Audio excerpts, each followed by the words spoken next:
नमस्कार दोस्तों, आज की वीडियो में आपका स्वागत है।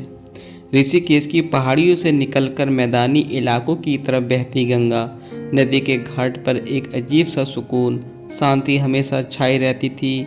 इसी घाट के सबसे ऊपरी छोर पर स्थित एक प्राचीन मंदिर की सीढ़ियों पर पिछले 25 वर्षों से 60 वर्षीय माधव जी जो हर रोज आकर बैठते थे। उनके कंधे पर एक हमेशा पुराना फटा हुआ सूती झोला रहता था। उनकी आंखों में एक अंतहीन तलाश की तड़प साफ दिखाई देती थी। माधव जी इस इलाके के एक गुमनाम सन्यासी की तरह रहते थे, जो किसी से कुछ मांगते नहीं थे, बस दिन भर गंगा की बहती लहरों को निहारते रहते और आने जाने वाले श्रद्धालुओं के चेहरों पर किसी को ढूंढने की नाकाम कोशिश करते। उनके जीवन में एक बहुत बड़ा अतीत था, जो आज से ठीक 25 साल पहले एक भीषण प्राकृतिक आपदा के दौरान कहीं खो गया था। वे अतीत था उसका इकलौता 7 साल का बेटा कबीर, जो कुंभ मेले के दौरान मची एक भगदड़ और अचानक आई बाढ़ में उसके हाथ से छूटकर पानी की तेज बहाव में बह गया था। उस काली रात में माधव जी हंसते खेलते जिंदगी को पूरी तरह से तबाह कर दिया था। उनकी पत्नी इस सदमे को बर्दाश्त नहीं कर सकी। 3 महीने के भीतर उन्होंने दम तोड़ दिया था। तब से लेकर आज तक माधव जी ही जीवन का केवल एक ही मकसद बचा था, अपने बेटे कबीर को ढूंढना, उसकी कोई खबर पाना, चाहे उनके लिए उन्हें अपनी ही आखिरी सांस तक इंतजार क्यों न करना पड़े। गांव और शहर के लोग माधव जी को पागल समझते थे, क्योंकि सब लोग छोटा बच्चा उनके पास गुजरता था तब वे बेताबी से उसकी तरफ दौड़ पड़ते थे। समय बीतने के साथ साथ वे 7 साल का बच्चा अब 32 साल का युवक बन चुका होगा। ये बात माधव जी बखूबी जानते थे, इसलिए हम सब उम्र नौजवानों के चेहरों पर कबीर की छवि तलाशते थे। इन्होंने आज भी याद था कि कबीर के बाएं हाथ की कलाई में एक त्रिशूल के आकार का जन्मजात निशान था, जो उसकी सबसे बड़ी पहचान थी। माधव जी हर रोज भगवान से यही प्रार्थना करते थे कि हे ईश्वर, मुझे मरने से पहले सिर्फ एक बार मेरे बेटे को मिला दो, ताकि मैं चैन से दुनिया में विदा हो सकूं।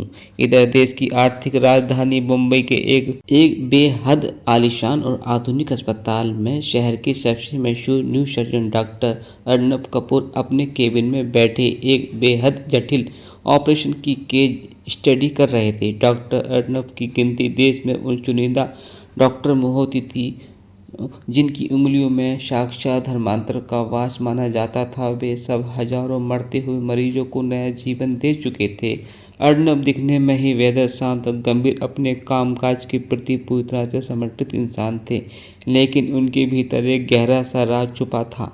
वे असल में अनाथ थे, जिन्होंने 25 साल पहले ऋषिकेश के अनाथालय में से मुंबई के पास अमीर और शहद और व्यवसायी कपूर साहब की गोद लिया था। अरविंद को ही अपने बचपन की धुंधली यादों में सिर्फ इतना ही याद था कि वे पानी की तेज बहाव से बह गए थे। जब उनकी आंखें खुली तो वे एक अस्पताल में थे। उन्होंने अपना ही नाम और पता कुछ याद नहीं आया था। नियमित चक्कर के मुंबई के बुलावार्डों डॉक्टर अर्नब कपूर के पास धन दौलत शोहरत और एक आलीशान जिंदगी में हर सुखद सुविधा मौजूद थी, लेकिन उनके दिल में किसी कोने में हमेशा अपनी असली जड़ों को जानने की एक छपछाहट रहती थी। उनकी गोद लेने वाली माँ और पिता उनके बहुत ही प्यार दिया था, लेकिन उनके मन में हमेशा ये सवाल उठता था कि आखिर ये भयानक रात पहले ही कौन थे और उनकी असली माता पिता कहाँ हैं। अर्नब की कलाई में एक त्रिशूल के आकार का निशान था, जिसे अक्सर देखते और सोचते कि निशान शायद उसके अतीत का कोई छुपा हुआ पन्ना है। इसी बीच ऋषिकेश के उन प्राचीन मंदिर के मुख्य पुजारी, जो राघव जी इकलौते हमदर्द और दोस्त थे, अचानक गंभीर रूप से बीमार हो गए। उनके दिमाग में बहुत सा बड़ा ट्यूमर हो गया था, जिसका इलाज केवल मुंबई के प्रसिद्ध डॉक्टर अर्नब कपूर कर सकते हैं। गांव के लोगों ने इकट्ठा चंदा करके पुजारी जी को मुंबई ले जाने का फैसला लिया। माधव जी भी जिद की कि वे अपने दोस्त के साथ जाएंगे। माधव जी के लिए जीवन में पहली बार किसी महानगर की यात्रा थी, लेकिन उनके मन में एक अजीब सा हलचल चल रहा था, मानो नियमित उन्हें किसी बड़े मोड़ की तरफ खींच ले रहा था। जब राघव जी पुजारी जी को लेकर मुंबई उस बड़े कॉर्पोरेट अस्पताल में पहुंचे, तो वहां चकाचौंध और मशीनरी दुनिया को देखकर वे दंग रह गए। चारों तरफ सफेद कोट पहने लोग दौड़ती भागती जिंदगी मशीनों की बीपी की आवाज़ें थीं। डॉक्टर अर्नब के केबिन के बाहर मरीजों की लंबी कतार थी। जब पुजारी जी का नंबर आया तो राघव जी उन्हें सहारा देकर अंदर ले गए। जैसे ही राघव जी ने केबिन में कदम रखा, कमरे में एक अजीब सी ऊर्जा का संचार हुआ। अर्नब अपनी फाइल की नज़रें उठा सामने खड़े बुजुर्ग और राजीव जी को देखा तो एक पल के लिए दोनों की आंखों में मिली अर्नब के दिल में एक अनजान सी तड़प उठी जो उन्होंने पहले कभी महसूस नहीं की थी। राघव जी का चेहरा देखकर अर्नब को लगा मानो उन्होंने इन चेहरों को कहीं बहुत गहरे अतीत को देखा है, पर ये अपनी भावनाओं को काबू में रखते हुए एक पेशेवर डॉक्टर की तरह बात करने लगे। राघव जी पुजारी की हालत के बारे में बताया तो कहा, डॉक्टर साहब ये हमारे गांव के सबसे पवित्र इंसान हैं। इन्होंने कई अनाथों में पाला है, कृपया इन्हें बचा लीजिए। हमारे पास ज़्यादा पैसे नहीं हैं लेकिन हमारी दुआएं आपके साथ रहेंगी। अर्नब ने मुस्कुराते हुए कहा है कि बाबा आप पैसों की चिंता मत कीजिए, मैं अपनी तरफ से पूरी कोशिश करूँगा कि आप बाहर बैठिए, ऑपरेशन की तैयारी करता हूँ। पुजारी जी का ऑपरेशन बेहद जटिल था और वे पूरे 6 घंटे तक चला।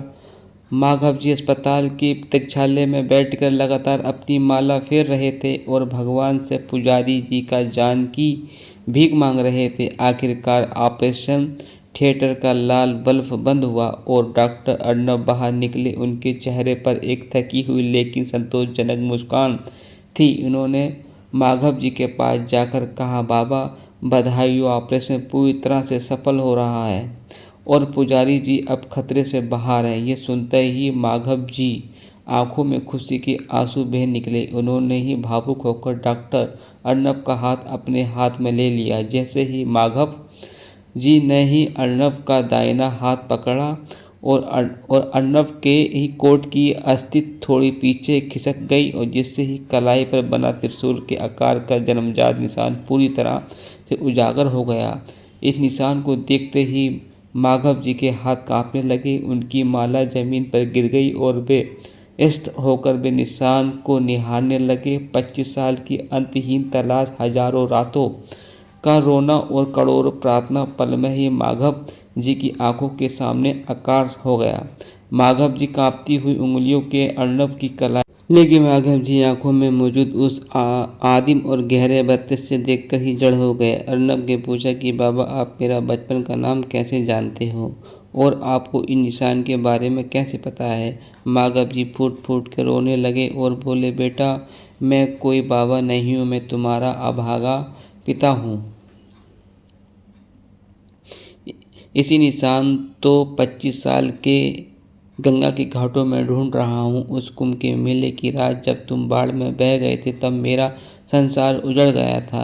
अर्नब के दिमाग में अचानक से बिजली सी कड़की और उनके बचपन की धुंधली यादों के बारे में पर्दे एक एक करके हटने लगे और उन्होंने याद आया कि एक धुंधला सा चेहरा उन्हें गोद में बैठाकर मेले में घुमाता था, उन्हें कंधे पर बिठाकर जलेबियाँ खिलाता था।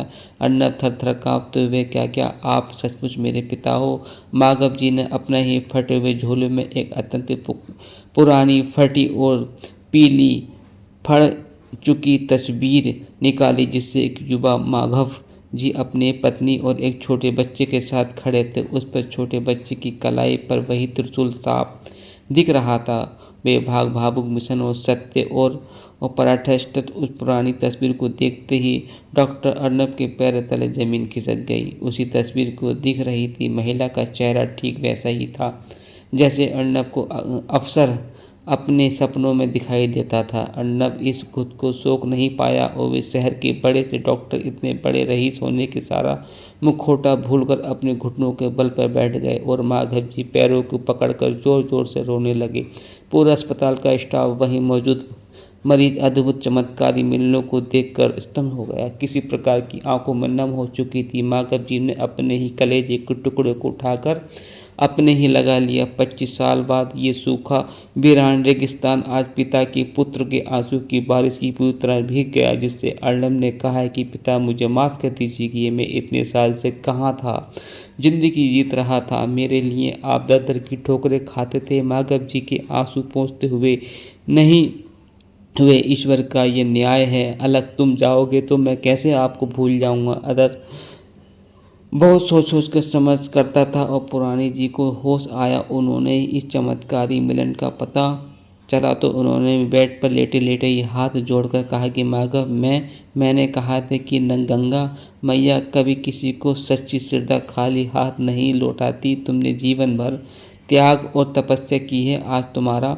फल तुम्हें मिल गया है। अर्नब अपने पिता का माधव जी को अपने ही आलीशान बंगले पर ले गया, जहां उन्होंने अपने गोद लेने वाले माता पिता और उसका परिचय कराया। कपूर साहब और उनकी पत्नी भी राघव जी का पैर छूकर सम्मान किया। जहां माधव जी हर सिर्फ कबीर के रखवाले थे, जिसके असली हकदार तो आप ही हैं। आपकी ही अपमानता और आज आपको वापस मिल गई है। माधव जी मुस्कुराते हुए, नहीं, ये कबीर ही है। अर्नब ने अपने ने उसके दो पिता और दोनों का नाम बढ़ाया। धैर्य, अटूट विश्वास की विजय। जीवन परिस्थितियां चाहे कितनी भी विपत्ति क्यों ना हो, यदि आपका विश्वास सच्चा है तो आप निमित्त एक आपके सामने झुकना पड़ता है। चमत्कारी रूप आपकी ही खोई हुई खुशियां वापस लौट आती है। कर्म का माधव जी का जीवन भर बिना किसी स्वास्थ्य की ऋषिकेश का आसन